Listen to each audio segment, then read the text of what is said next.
Estudios sobre Asia, África y Oceanía de la UNAM. Vamos a dar inicio con esta presentación. El día de hoy estamos presentando el libro Cooperación Internacional para el Desarrollo entre Asia del Este y América Latina, Asimetrías Interregionales y Autonomismos, cuyos autores son Juan Felipe López Sáenz, Eduardo Cilia Pango, Edith Incini, Gustavo Adolfo Islas Cadena. Entonces, sean muy bienvenidos.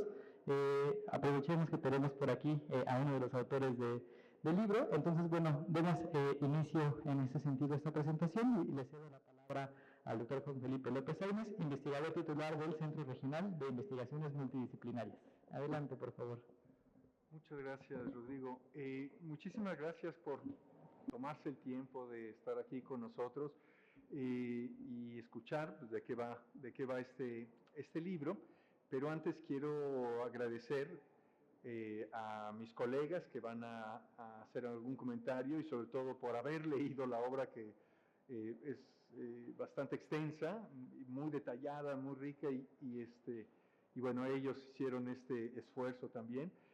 Blanca Gómez, Juan Pablo Prado, que está justamente llegando, Rodrigo Hernández también por moderar esta mesa y a todo el equipo del PUEAO y el CRIN que hicieron posible la publicación de esta obra, que es producto de un proyecto que tiene pues ya, que me tardé más o menos 10 años en hacer. A lo mejor también por eso es que salió tan grande, pero fue parte del proceso de mi contratación en el CRIN, en el Centro Regional de Investigaciones Multidisciplinarias, y la idea original de este libro era ver cómo podríamos darle una nueva lectura al concepto de desarrollo occidental, más tradicional, pero desde una perspectiva crítica y en ese esfuerzo ampliarlo a nivel internacional en el fenómeno o en la práctica de la cooperación internacional para el desarrollo. Y entonces esta obra se trata de un estudio crítico de la cooperación para el desarrollo en general y de la cooperación para el desarrollo entre Asia del Este, Japón, Corea y China, Corea del Sur y China, y América Latina, o sea, la cooperación de Asia del Este y América Latina en particular, pero en el fondo es una crítica a los gobiernos latinoamericanos y a sus estructuras económicas por no tener una visión estratégica de qué hacer con la cooperación para el desarrollo y sobre todo pues que carecen de una visión estratégica para darle un uso apropiado a sus fines de desarrollo o de progreso tecnológico e industrial. Entonces, este libro plantea que la cooperación para el desarrollo pues es como sistema, podemos tomarlo como una especie de escenario para estudiar las relaciones transpacíficas y los retos que estas relaciones presentan a los países latinoamericanos. Y el problema de esta relación es que existe una asimetría muy profunda en términos económicos, comerciales, tecnológicos, todos a favor de los países asiáticos mencionados. Y por otra parte, la América Latina ha sido incapaz de revertir esta asimetría de manera autónoma. O sea, no hay forma de que por sí mismos los países latinoamericanos puedan salir de procesos que generan dependencia, incluyendo, según el argumento de nuestro libro, la cooperación para el desarrollo. Entonces, lo que nos preguntamos, como la pregunta general que se aborda en el libro, es si existe una correlación entre la cooperación internacional para el desarrollo y la consolidación de la asimetría económica entre Asia del Este y América Latina. Ese es como, queremos saber si existe alguna parte o si la cooperación para el desarrollo ayuda o no ayuda a reducir esta asimetría. Y la hipótesis que proponemos es que pues, las políticas y programas de cooperación que llevan a cabo, que ejecutan los países de Asia del Este, en su forma actual, contribuyen más bien a mantener la asimetría y por lo tanto apuntar las relaciones de dependencia. ¿Cuál es el estado actual de estos sistemas de cooperación? Pues que favorecen el bilateralismo en lugar de la multilateralidad, están enfocados en proyectos de infraestructura de muchos tipos, tanto de caminos y puentes y puertos, como energía, etcétera, en muchos niveles, así a nivel casi minúsculo de municipio, de barrios, etcétera, pero el problema con eso es que sí resuelven algunos problemas inmediatos, pero lo hacen utilizando a sus propias empresas, sus propios insumos, sin utilizar mucho más allá de la mano de obra local, pues para estas actividades. Entonces, lo que dejan, si no hay una idea de, bueno, ahora necesitamos la ayuda, pero queremos no necesitarla más en el futuro, esa idea no existe, o es muy débil, o es muy frágil, no se le da continuidad.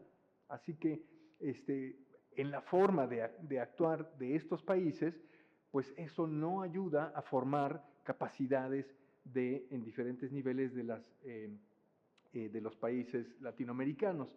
Y para estudiar este tipo de problemática, este libro se divide en tres partes, o en tres secciones, una que le llamamos perspectivas de desarrollo, la cooperación internacional y las relaciones entre Asia del Este y América Latina.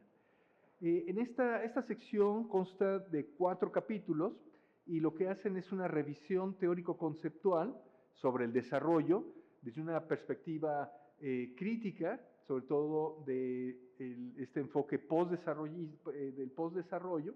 También hablamos sobre la cooperación, que es distinguir la cooperación para el desarrollo de la cooperación de otro tipo entre países. Nos enfocamos también en una parte a la cooperación internacional para el desarrollo desde perspectivas teóricas de eso, las diferentes perspectivas que hay en la disciplina de relaciones internacionales, y también nos concentramos en una buena parte del libro en estudiar el concepto del autonomismo, que va más allá de decir que aquí dentro de mis fronteras nacionales somos soberanos. O sea, es una forma en la que tenemos que distinguir que esa soberanía se ejerce de manera realmente autónoma, teniendo las capacidades materiales, tecnológicas, industriales, a lo mejor militares, pero no necesariamente, ¿no? Para en realidad ser autónomos en nuestra toma de decisiones económicas y políticas. También esta sección analiza desde una perspectiva histórica la formación del orden capitalista en Asia, siglo XIX y siglo XX, muy rápido, tampoco creo que es un libro sobre historia nada más, y esto nos sirve para formar una base contextual en la formación de un paradigma particular de Asia sobre la cooperación internacional para el desarrollo, y finalmente esta sección termina con un capítulo analizando las relaciones entre ambas regiones. La segunda sección la titulamos Sistemas de Cooperación Internacional para el Desarrollo de Japón, Corea del Sur y la República Popular China, hace justamente eso. En 3 capítulos, uno para cada uno de los países, se analiza la trayectoria, las características, la evolución de los sistemas de cooperación de Japón, Corea del Sur y China. Y la tercera sección ya es mucho más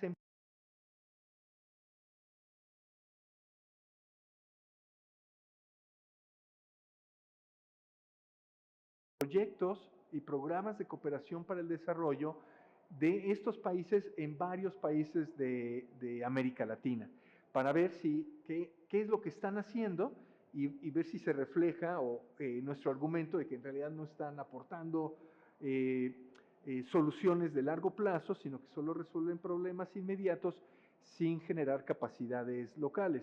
Ahora, no es un problema de Asia. Los países de Asia hacen lo que les toca para sus propios beneficios, entre ellos su imagen, favorecer las actividades económicas de sus empresas, utilizar sus propios insumos, apoyan el comercio interregional, etc. El problema, como decía al principio, es América Latina que no ha logrado encontrar la fórmula o la visión, desarrollar la visión de largo plazo, visión estratégica para hacer algo útil de la cooperación y de todo lo demás, incluyendo el comercio, la inversión, etc. Entonces, con todo esto, las cuestiones que buscamos responder en el libro es, pues, cómo es que la cooperación para el desarrollo refleja esa asimetría económica en Asia del Este y entre Asia del Este y América Latina. Nos preguntamos también, eventualmente, si es posible y deseable suspender la asistencia asiática en América Latina y eventualmente prescindir de ellos o de cualquier otro. Pero bueno, el libro trata de ellos. Y pues dada la condicionalidad, la selectividad de los programas y proyectos de cooperación ejecutados por contratistas y con insumos del donante asiático, la pregunta sería si es compatible la satisfacción de los intereses nacionales de Japón, Corea y China mediante la cooperación para el desarrollo con las aspiraciones autonomistas de los receptores en América Latina. Entonces, aquí tratamos de responder este tipo de cuestiones, pero me intriga muchísimo saber qué es lo que opinan mis colegas que son verdaderamente expertos en esto. Juan Pablo Prado lo tengo multicitado en esta tesis y me siento un poco intimidado también, por cierto, porque yo llegué un poco después que todos ellos a este negocio, así que yo sí quisiera escucharlos ahora a ellos. Muy bien, aprovechando también que el doctor acaba de hacernos un breve resumen de la obra, aprovechar para comentar que la obra está de acceso gratuito en la página del PUEA y del CRIM, entonces, bueno, para que lo puedan consultar más adelante. Y para no comernos más el tiempo, démosle paso a la doctora Blanca Elena Gómez, que es la coordinadora académica de la Maestría en Cooperación Internacional en el Instituto Mora. Adelante, por favor, tiene 13 minutos.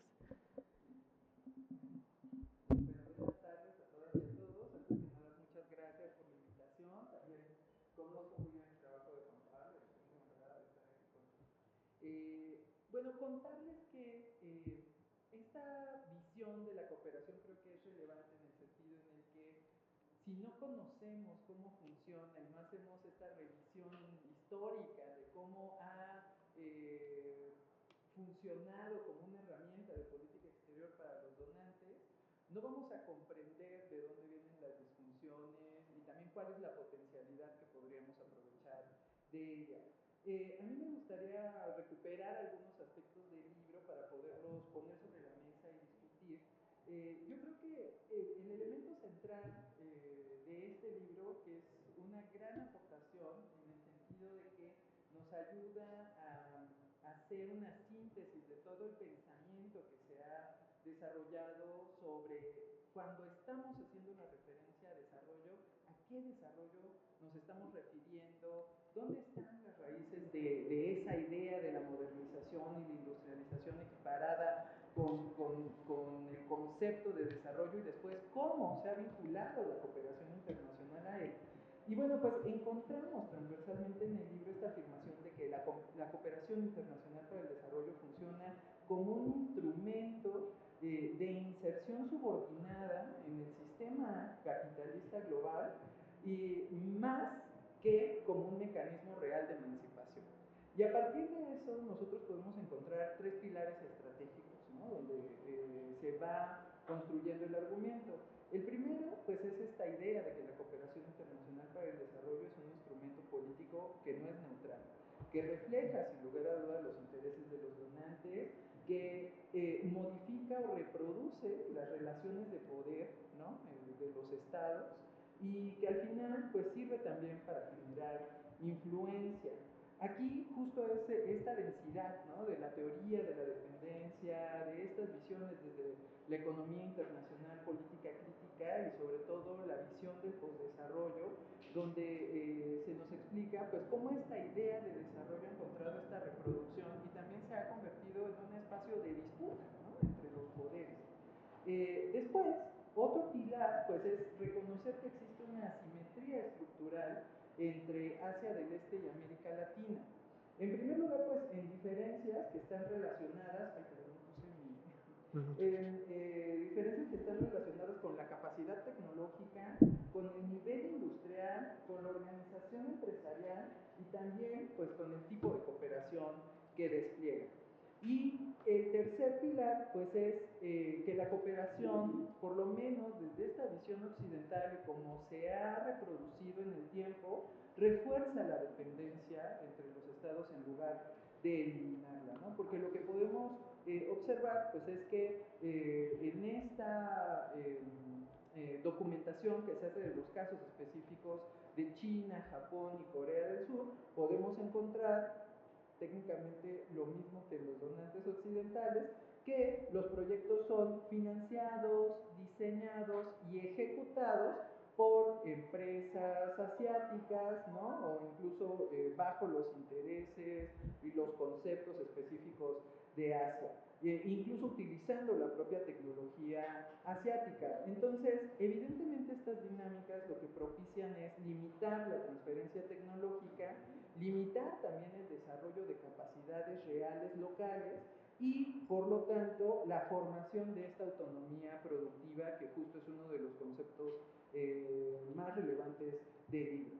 En los tres casos que analiza, por ejemplo, nos presentan cómo Japón, a través de financiamiento de infraestructura, de préstamos concesionarios, de su estrategia propia de cooperación técnica, e incluso con la promoción de ciertos elementos para la integración comercial y la inversión, pues realmente lo que ha hecho es beneficiarse de estas relaciones, ¿no?, facilitándose acceso a mercados, promoviendo inversión que al final pues técnicamente retorna de distintas formas y fortaleciendo cadenas de valor de las empresas japonesas. Evidentemente no está desarrollando industria, ¿no? Y aquí, por ejemplo, documentan muy bien lo que sucede en el marco del acuerdo de asociación económica entre Japón y México. Después pasan al caso de Corea del Sur, que justo le contaba a Juan Pablo en los años que llevo dando clases, siempre les he dicho a mis alumnos que para mí el caso de Corea del Sur es muy emblemático porque se identifica como un caso muy exitoso de cooperación internacional, que justo es una de las aportaciones también muy valiosas de este libro, el platicarnos que estos tres países ahora son donantes y están reproduciendo estas mismas dinámicas de los donantes occidentales, pero en algún momento fueron receptores de cooperación. Y aquí sucedió algo interesante. En estos casos, la cooperación sí funcionó, ¿no? Entonces, ahorita vamos a llegar a ese punto. Corea del Sur técnicamente hace lo mismo que Japón, igual que China, que de hecho ahora China pues, se está convirtiendo en el mayor acreedor en materia de financiamiento al desarrollo a nivel internacional. Está invirtiendo en infraestructura, en energía, en transporte, en distintos proyectos estratégicos, ¿no?, alrededor del mundo y particularmente en América Latina. Y aunque lo ha hecho bajo esta promoción de los esquemas de cooperación sur-sur y promoviendo, ¿no?, esta idea de que se hace bajo relaciones horizontales, lo cierto es que pues funciona como ha venido reproduciéndose en el tiempo la cooperación internacional, favoreciendo a las empresas chinas, ¿no?, porque son quienes despliegan los propios procesos, a los equipos chinos, utilizan tecnología china y finalmente el retorno es para China, ¿no? No está construyendo ni está, digamos, pues eliminando de dependencia. Pero cuando llegamos justo a este análisis de, y entonces, ¿por qué con ellos sí funcionó?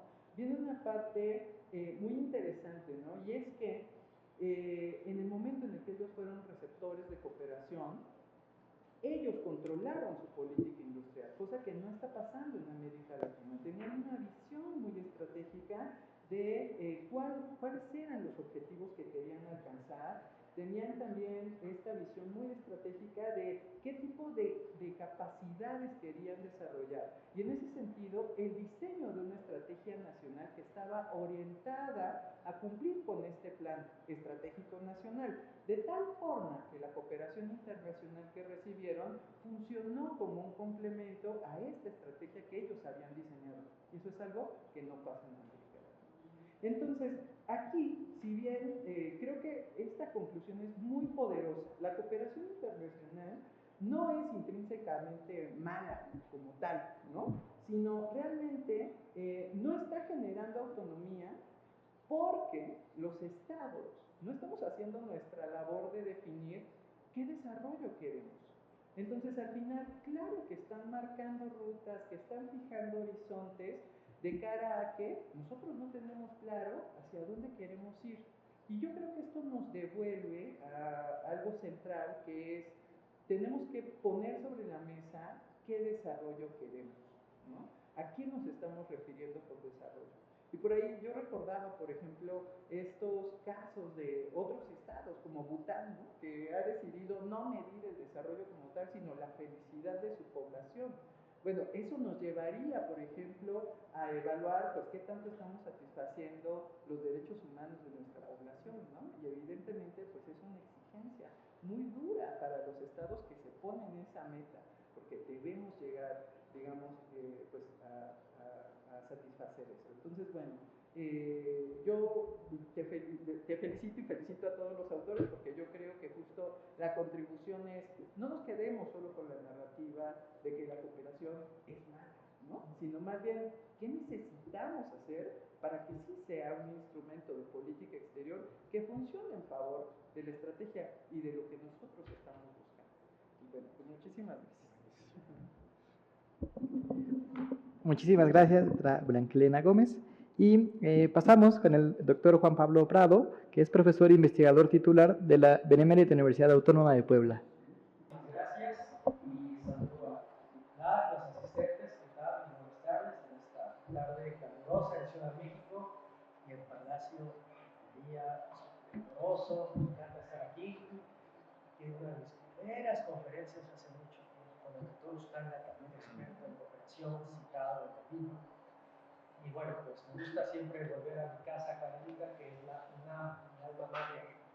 Y qué mejor en el honor de este libro fantástico, actual, dinámico, flexible también, porque se puede leer indistintamente un capítulo u otro, y eso es una virtud.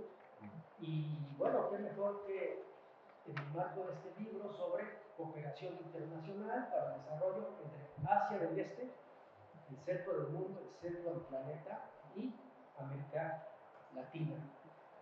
Y este libro, liderado por Juan Felipe López Áñez, un texto que realmente me gustó, me cautivó desde el inicio. Puedo decir que lo leí en 2 ocasiones. No sé si hay mucha gente que lo haya leído en 2 ocasiones, pero es que cuando uno le empieza a leer, no lo puede dejar. No tiene desperdicio el texto, sus notas a pie de página, y antes que se me olvide, ojalá que las notas hayan, quizás con unas intenciones, estén en el cuerpo del texto, porque uno se queda con ganas de leer las notas de inmediato. Pero bueno, el libro es del primer nivel, actualizado, bien fundamentado en términos históricos, conceptuales y teóricos, y utiliza países clave del mundo y del Asia del Este para analizar su cooperación en América Latina y desde luego en México, en nuestro país. Y bueno, en este sentido, pues parte de unos supuestos conceptuales y teóricos muy bien sustentados, en términos de que la cooperación internacional existe para generar cambios, ¿cierto? Y más cambios positivos para incidir. Es una especie de intromisión soberana o pactada los asuntos internos de los estados, ¿no? Pues, por naturaleza la cooperación interviene, incide, pretende desestabilizar el status quo, pero a mejor. Y bueno, todavía es un proceso político e ideológico, totalmente de acuerdo, lo plantea el libro, pero el texto también lo señala. Existe la condicionalidad. Son estos rubros políticos de incidencia, a veces que va más allá de lo visible, de lo formal. El tema de condicionalidad que el libro lo aborda, a mí me gusta mucho lo particular. Invertí 5 años de mi vida en estudiar la condicionalidad de la ayuda, y bueno, es un tema que me parece fundamental. Es decir, la cooperación no es solo desarrollo, no es solo solidaridad, sino que tiene un elemento político no tan claro, a veces invisible, pero que trastoca personas y las relaciones internacionales en su conjunto. Y el libro aborda esto, parte de una visión económica, política de la cooperación, recurre a la teoría de la modernización de Rostock, por ejemplo, que no es muy lineal y que la cooperación es el puente entre su desarrollo y el desarrollo, y por eso hay que hacer cooperación, permitir recibir cooperación, ¿no?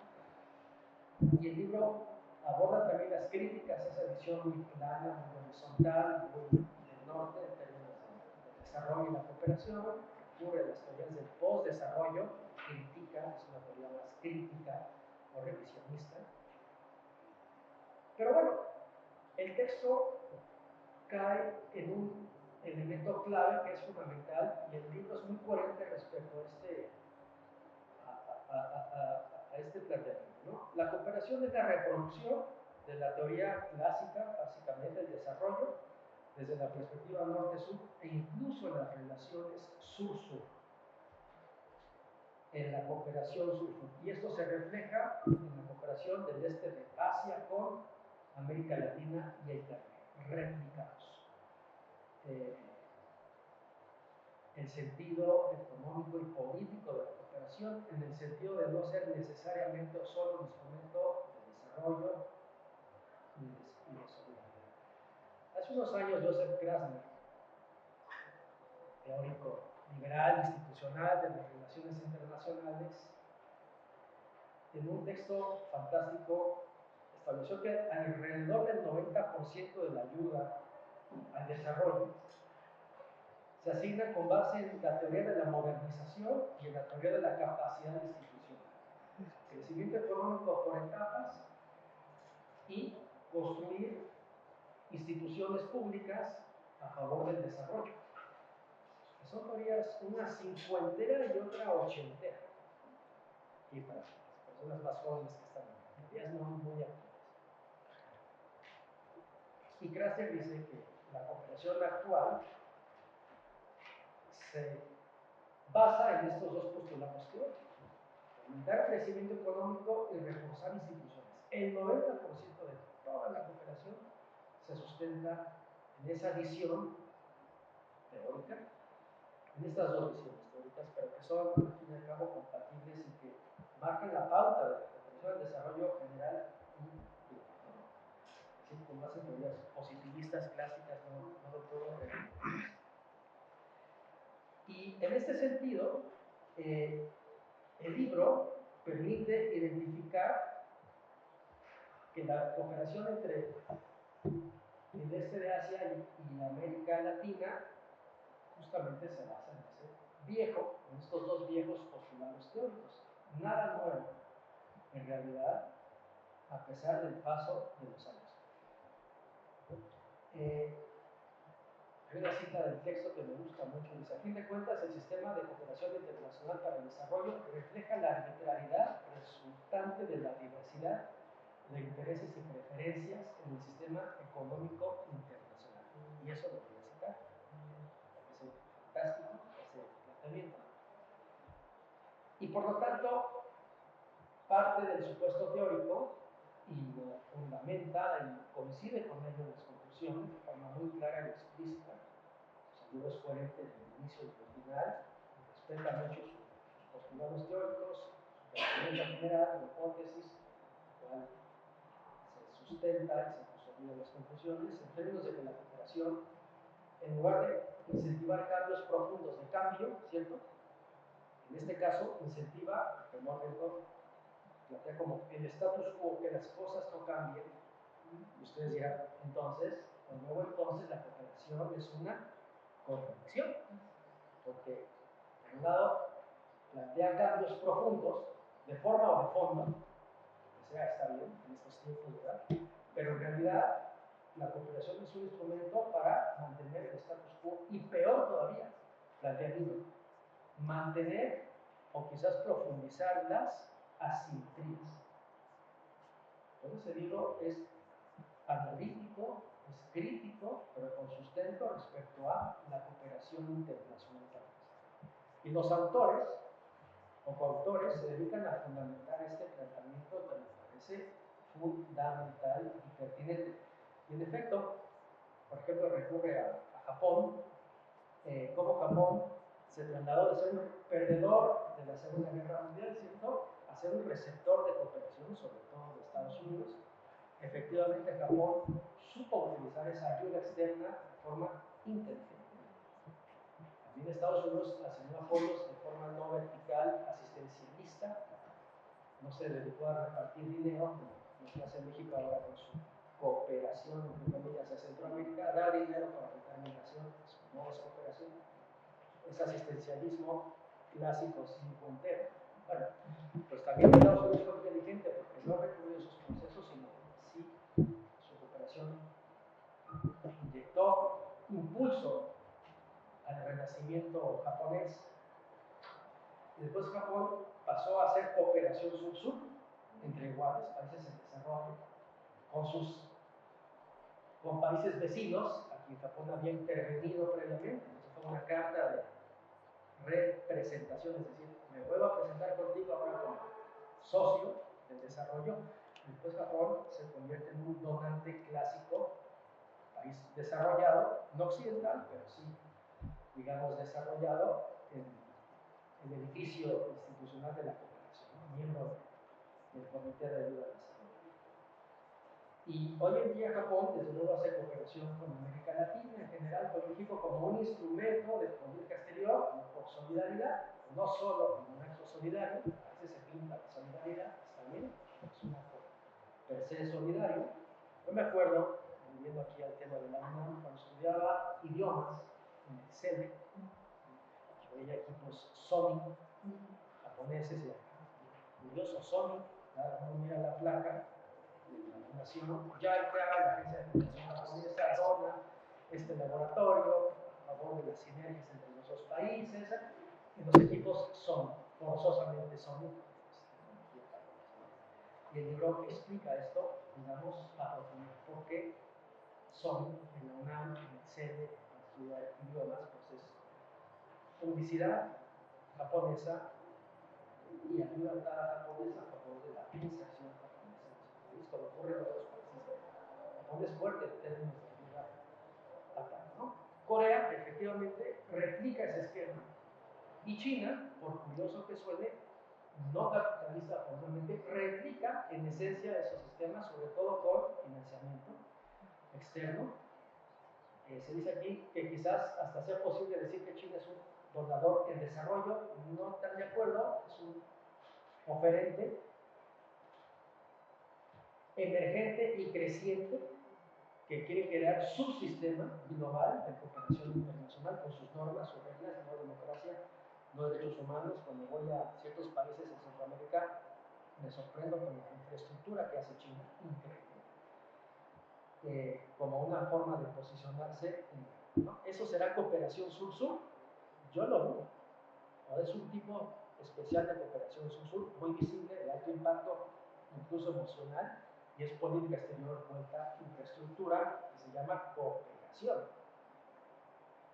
Y ATA, además, porque el país receptor no sabe arreglar las goteras de una biblioteca enorme, porque la construyó China, y quien resuelve ese problema son operarios chinos en chino, y ellos suben y bajan el switch de esas instalaciones. Estamos perdiendo autonomía y soberanía vía cooperación sur-sur, sería solidaridad vía ayuda, cuidado. Bueno, pues ya para terminar, efectivamente el libro es fantástico, vale la pena, yo aprendí mucho, me viene bien a mi biblioteca refrescarme en términos de postulados, análisis, una visión analítica, crítica, y por ende el libro, y concluyo, pues coincide con Krasner en términos de que la cooperación en general y la cooperación entre Asia del Este y América Latina se explican a través de teorías clásicas de la CRI y de la economía, además, de la modernización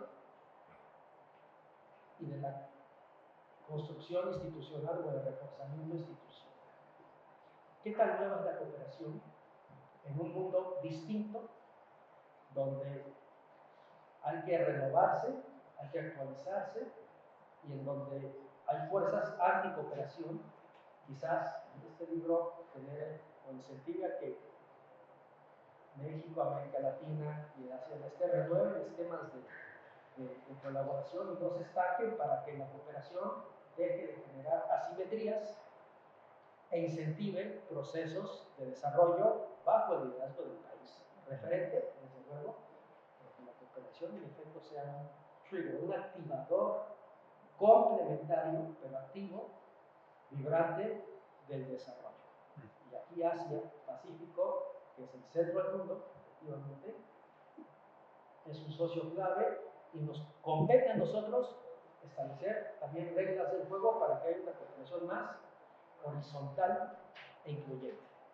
Así es que gracias por el libro y enhorabuena a ti, Juan, y a tus colaboradores, autores o coautores. Ahí Edith Insin, Montes Insin, que es una de las colegas que están coautoras de este libro. Muchas gracias, Insin, por acompañarnos. Okay. Pues tenemos un breve par de minutos. No sé si de parte de la audiencia hubiera alguna pregunta para la mesa.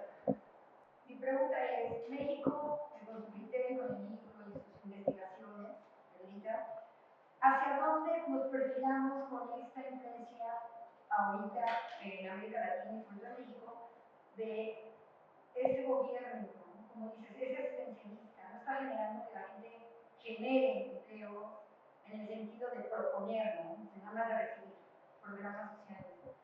¿Qué pautas dan ustedes como para perfilar a dónde vamos? Les pido que si los tres desean responder, tenemos un minuto más o menos para cada uno, por favor. No sé, si quisiéramos hacer un paralelismo de la cooperación internacional asistencialista y lo que no hace, y quizá debería, lo que terminó diciendo Juan Pablo y también Blanca mencionó, pues como tal el asistencialismo pues es muy limitado, resuelve problemas inmediatos, genera un poco de consumo, la gente vive por un tiempo mejor. Pero eso es un complemento a una tarea también urgente y estratégica que es generar capacidades para que eventualmente ese asistencialismo no tenga que ser la principal fuente de ingreso o de conocimiento, etcétera, sino que se produzca por el receptor. Entonces, pues ese es el reto, ¿no? De cualquier gobierno, y cualquiera, de pues generar esas capacidades. Pero la idea es como educas a la gente, pero como para qué o hacia dónde, y eso es lo que en Asia marcó una gran diferencia, ¿no? De, pues sí, todo el mundo está educado, pero ¿y ahora qué?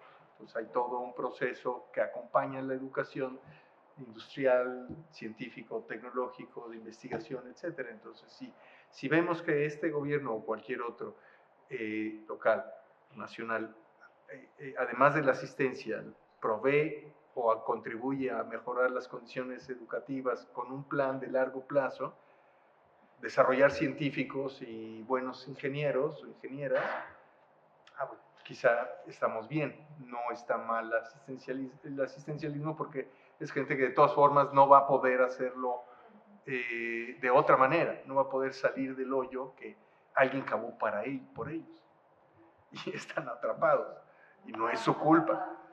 el sistema internacional. Entonces, pero a ver, por ejemplo, China, que no fue un importante receptor de una externa, nunca lo fue, sino sobre todo oferente desde el texto lo señala muy bien, el señor Luis García, su colaborador en Castilla, lo que me enseñó, como China hizo cooperación en África, construyendo ferrocarriles en su infraestructura, sobre todo la de Tanzania.